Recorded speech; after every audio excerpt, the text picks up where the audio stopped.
So I wanted to make a quick video here before I go out and get a haircut. But yeah, the title of this, I'm not sure how I'm going to title it, but it's more on the lines of hanging out with like-minded hobby groups and then getting shunned away or just pretty much getting ostracized because you're not catching up with the group, or you get one little thing wrong about a certain game or hobby, and then already people want to they want to isolate you out of the group. So now a lot of people will tell you, go join groups, go join certain clubs.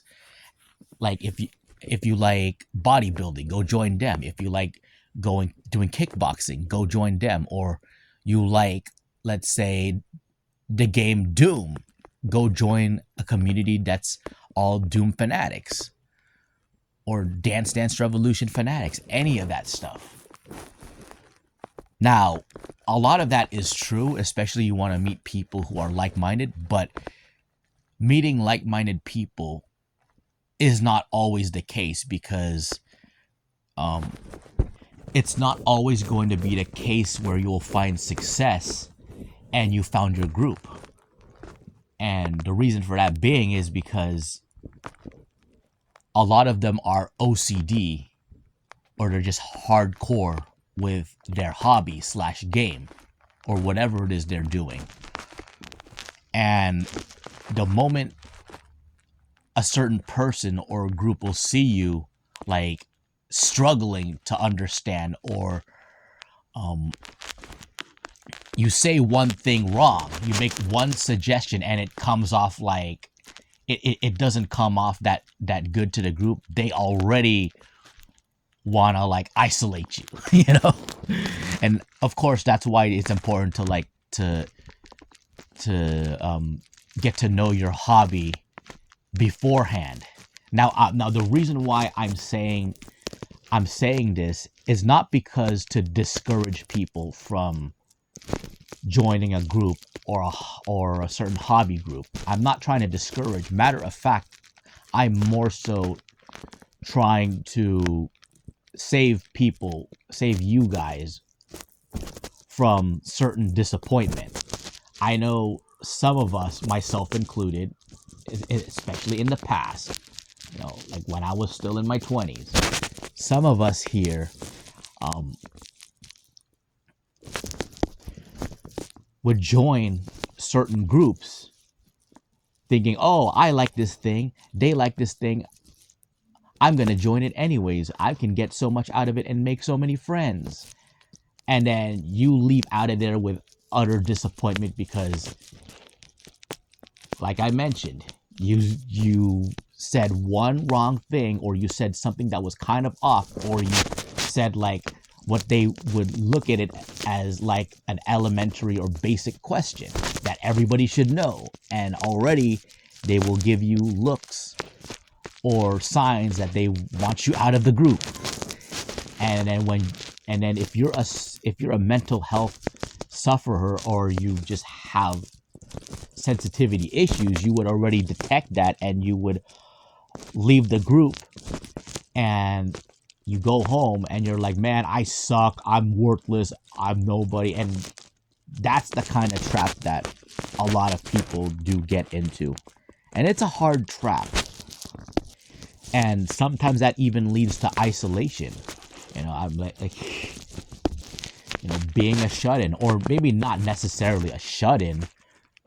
On extreme cases, yes, but certain people, it leads to them just pretty much isolating themselves and going nowhere other than home, the grocery store, the gym, work, and that's it.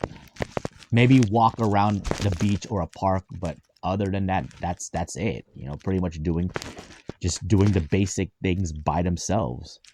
And that's why I do feel like meeting like-minded people is not necessarily the guaranteed way to give you success.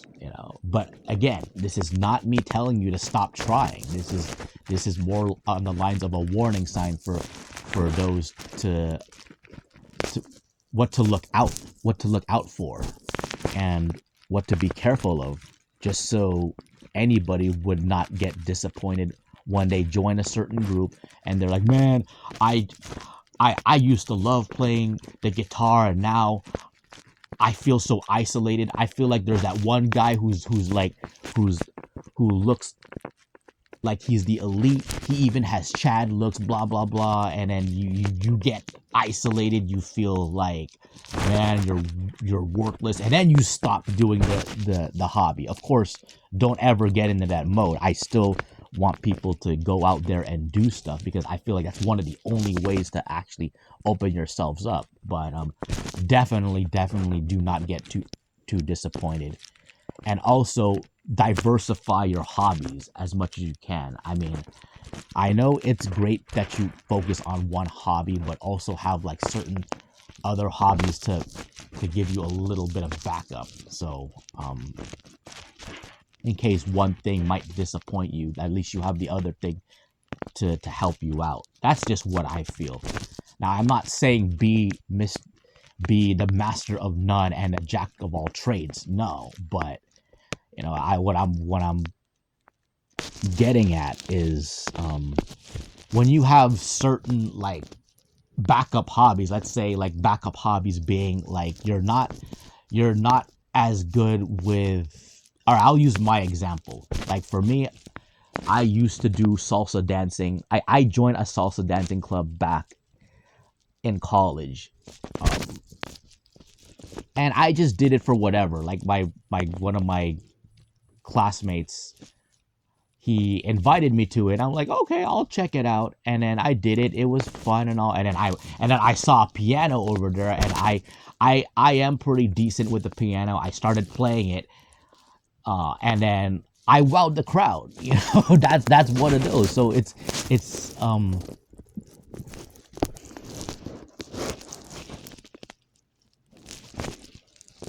shoot, I hit pause, and I don't know where I stopped that, but probably attempting to continue on here. That was just me, like, getting a few wins here and there. I mean, I did have anxiety issues. I did have some socializing issues, but I did have some wins under my belt, and I did at least try to put myself out there. But those were good times. But going back to the video, yeah, that's just what I want to say in regards to, meeting like-minded people. Just go out there. Don't go just go out there, but don't hold too much expectations for yourself, or expect that, hey, I'm gonna make a lot of friends, or hey, I'm gonna get a girlfriend from this or that. Because of course, if you think that way, you're gonna end up getting super disappointed. You're gonna end up getting bummed out. You're super disappointed. You would start to go from loving it to 180ing and hating your own hobbies, and then you begin to ponder yourself like, man, why do I hate what I used to love? But anyways, that's about it. Thanks for listening to this quick, or I wouldn't say quick, it's already almost 10 minutes long, kind of audio video sort of thing. And yeah, take care and have a good one.